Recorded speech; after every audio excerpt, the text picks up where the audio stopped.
Hello and welcome to episode 6 of my over 1,000 game Steam library. My name's Lucas and we're playing every game in my extensive backlog, rating each game on how much I think they're actually worth playing or coming back to. Let's jump right in with Among Us. I'm sure you're already well aware of this social deduction game, but for anyone who might not know, this is an asymmetric multiplayer game where most of the players play as innocent spaceship crew members who just need to perform maintenance tasks, along with one or two players who play as alien monsters impersonating crew members with the goal of murdering all of the crew. You're told your role at the beginning of the game, and you need to communicate with the other players to determine who the imposter is, so they can be ejected from the spaceship. I first tried playing this game with random people online using in-game text chat, and as you might expect, that doesn't usually go very well, especially when no one will communicate, or they're all speaking a language you don't understand. Plus, having to type everything can just be a pain. However, if you can get a group of friends together on a Discord call, preferably 8 or more, the game can be an absolute ton of fun. We played 8.5 hours straight, and it felt like no time at all. Then I lost all that footage, so we played again for another 5 hours. And at the end of that, we still didn't really want to stop. It's really interesting to try to figure out all of your friends' tells and behaviors when they're telling a lie. For instance, I apparently have a very terrible lying voice, so everyone can immediately tell when I'm the imposter and I'm lying about killing someone. Such a shame. I need to work on that. The misdirection in this game can be very entertaining, and works all the more when there are 2 imposters, and everyone has optional roles like engineer, which allows that crew member to use the vents to move around like the imposter, which can be very confusing at times. It makes it easy for the imposters to claim the one venting is actually the imposter due to their highly sus behavior. It also makes it very easy for the imposter to claim that they're actually the engineer, and you shouldn't worry about them, because they're just the engineer, guys, don't worry. Anyway, this game is so much fun with voice chat, and I'm giving it a 9 out of 10. I really didn't expect to enjoy it as much as I did. Though, if you're playing without friends with random people in text chat, I'd give it like a 5. Up next, we've got As Far as the Eye.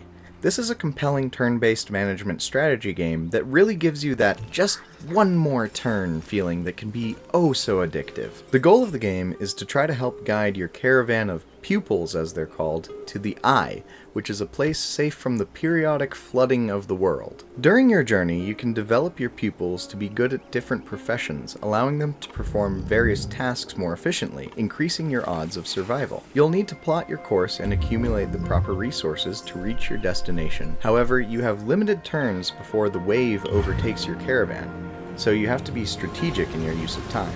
This game has a lot of variety and feels very unique within its genre. This one is very laid back and pleasant to look at. It's fun, but it can also be somewhat difficult, and if you forget to make your pupils gather food, well, they'll all die very suddenly. Whoops. Sorry guys. As Far as the Eye is getting an 8 out of 10 from me. On to Astral Ascent, a roguelike side-scrolling action-adventure game that I wanted to like a lot more than I did. The moment-to-moment gameplay was very good, and the roguelike features were well implemented. The game has a lot of fun systems and upgrades during and between runs, the combat performs well, and it feels fun to play. The problem is that its writing is absolutely atrocious, and that lack of decent writing made me feel like the gameplay didn't really matter. The main characters are mostly insufferable. Every time I heard them speak, I just completely lost interest and wanted to be playing pretty much anything else. The way it introduces characters is a jumbled mess. You're immediately dumped into a hub area with a bunch of characters that the game pretends you already know and acts like you should care about them, but you haven't met them, you haven't developed a relationship with them, you know nothing about them. So this form of introduction comes off as entirely forced. Since the game is roguelike, some of the environments can look pretty samey. However, the art and music is actually great. No complaints there. Astral Ascent has a lot of great qualities, but it's dragged down by juvenile and disjointed writing. The execution of the story was incredibly poor, which is really disappointing because I really wanted to love this game. I'll give it a 5.5 out of 10. It's a decent game that could have been great with better writing and better directed voice acting. It also needs more idle animations. And on a much higher note, we've got Astrea, Six-Sided Oracles. This is a deck-building dice game that reminds me a lot of Slay the Spire in a very good way. The game is about oracles from 6 different planets fighting corruption caused by something within their star. Health bars in this game aren't actually representative of health, but rather purity versus corruption. You can choose to use most dice on either yourself or your enemies. Dice that have the Purify action deal damage to enemies, whereas if you use it on yourself, it would heal you, and vice versa with Corruption healing enemies, but damaging you. Dealing corruption to an enemy also increases their doom level, which adds to the amount of corruption they can dish out. The game is fairly complex with a lot of varying effects, so it's really important to read all the effects of your dice as well as any lingering buffs or debuffs on you or your enemies. In this game, reading comprehension can truly mean the difference between life and death. Deck building with dice is a lot of fun and adds a layer of complexity to the system. When you gain new dice, you usually have the option to choose between 3 different dice, which are categorized as safe, neutral, or risky, with safe having no faces that cause corruption, and risky having a majority that cause corruption.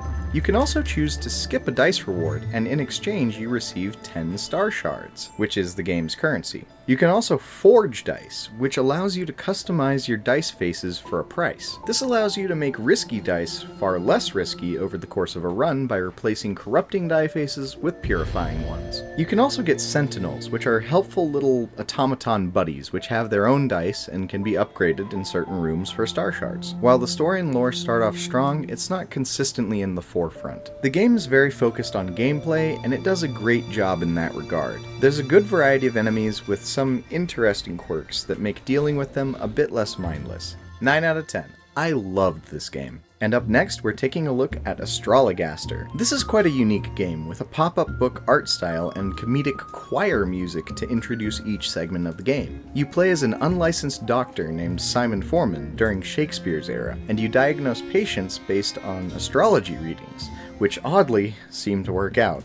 The goal for the most part is to impress your patients enough to get them to write you letters of recommendation in order for you to be granted a medical license. You make choices based on readings, which can be pretty vague to the point that at times you have no idea what your character is going to say, which can lead to unintended dialogue. That system is somewhat interesting, but I think it could have been implemented in a slightly more clear manner. There were many humorous and unexpected occurrences in this game that made for quite an amusing time. The choir was very funny, and the game was full of innuendo. There were plenty of more emotionally satisfying bits as well, which gave the game a good feeling of balance. What really made it all more intriguing is that the game is based on real historical figures, and the scandalous and ridiculous interactions that truly occurred based on the main character's extensive notes, which have been preserved in Cambridge University. This is a great piece of comedic historical fiction that felt a bit like a play and a bit like a game of deduction. I'm giving it an 8.5 out of 10. Following that, we've got Aurion, Legacy of the Kori-Odan. This is an action RPG with a unique African style. It was a Kickstarter-funded game that turned out pretty well. The writing isn't bad, but could use a bit of refinement.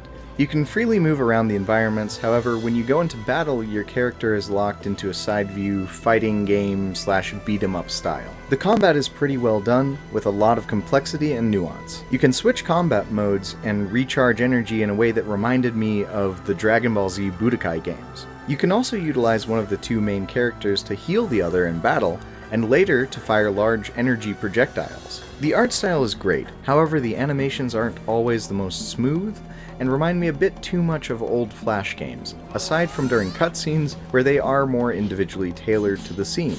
I really want to love this game, but it just feels very rough around the edges. I think a full-on remaster would be just what this game needs, just a bit of polish. I would love it if this game was voiced, since there is a lot of dialogue, and I'd really like to hear it performed. I would also be pretty happy if they turned Aurion into an anime, because that is exactly what it feels like. I think it would translate really well to that medium, and might actually turn out better than the game itself. I really want to like this game, and the more I play it, the more I do enjoy it. I'm giving this one a 6.75 out of 10.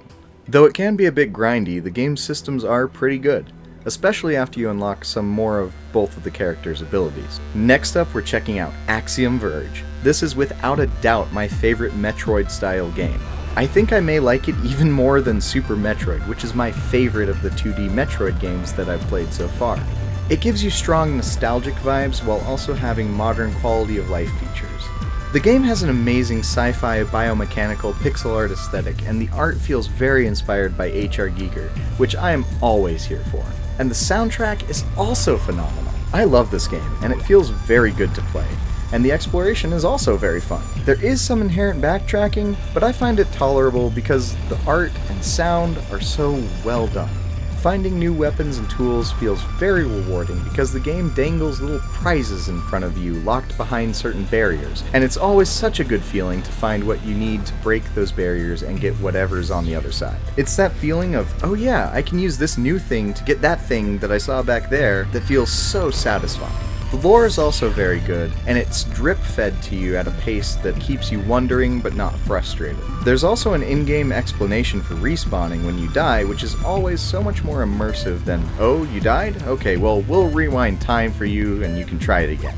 There's a lot to like about this game, and I'd highly recommend it with a 9 out of 10. And with that, we've gotten through 50 out of around 1,100 games or so. And I want to thank you so much for watching. It really makes it feel worth it to do these videos knowing that people are enjoying watching them. As usual, I would love to hear about your experiences with these games in the comments below. And if you haven't seen the other videos in this series, you can click on the playlist on screen or in the description to get caught up. As always, remember to like and subscribe. Thanks again for watching, and have an amazing day. See you in the next one.